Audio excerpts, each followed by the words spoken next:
आजकल एक बात की चर्चा बहुत ज्यादा है कि एलआईसी बहुत जल्द अपना आईपीओ लेकर आने वाला है। बजट में भी इसका जिक्र किया गया, हालांकि पिछले साल के बजट में भी इसका जिक्र किया गया था कि एलआईसी का आईपीओ आएगा और उसके बाद इस साल के बजट में ही कहा गया कि इसी साल हम लेकर आएंगे आईपीओ।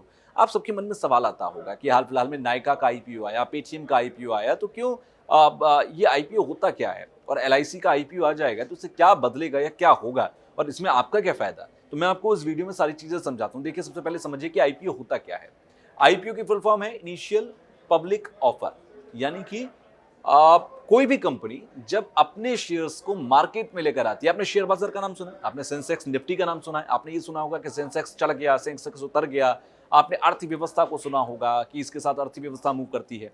ठीक उसी तरीके से ये इसका शुरुआती कदम मान लीजिए कि कोई भी कंपनी जब शेयर मार्केट में उतरती है तो वो अपना आईपीओ लॉन्च करती है, यानी कि इनिशियल पब्लिक ऑफर लॉन्च करती है। इसमें वो अपने बिड को रखती है, अपने शेयर्स को बताती है, वो कितने अपने शेयर्स को मार्केट में लॉन्च करेगी, किस रेट पर करेगी, सारी चीज़ों को वो डिसाइड करती है और आता है। अगर मैं उस तरीके से समझाऊंगा तो बहुत लंबी वीडियो हो जाएगी, मैं आपको शॉर्ट एंड शॉर्ट समझाता हुआ चलता हूँ।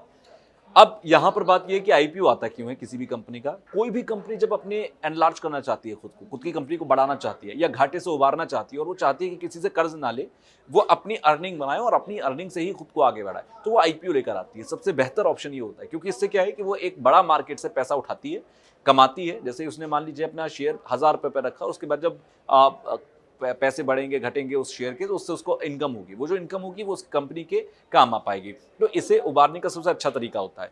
कोई भी कंपनी अपने सारे शेयर्स नहीं रखती, ज्यादा से ज्यादा अगर रखेगी तो 49% तक के शेयर्स ही मार्केट में उतारती है, जिससे कि उसकी ओनरशिप बनी रहे।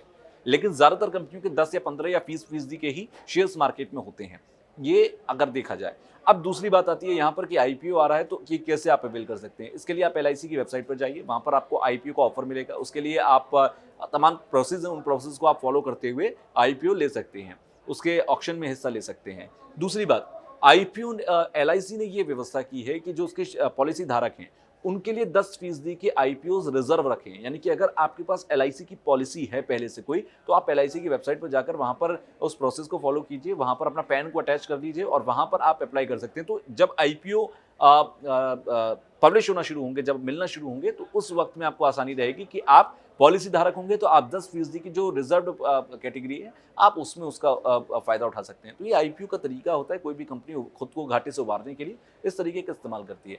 आपको लगता है कि आईपीओ अब समझ में आ गया होगा कि आईपीओ है क्या और कैसे होता है, शेयर बाजार से कैसे रिलेट करता है। आप इस वीडियो को शेयर कीजिए, ज़्यादा से ज़्यादा सब्सक्राइब कीजिए हमारे चैनल को, जिससे कि ऐसी तमाम जानकारी आपको मिलती रहे।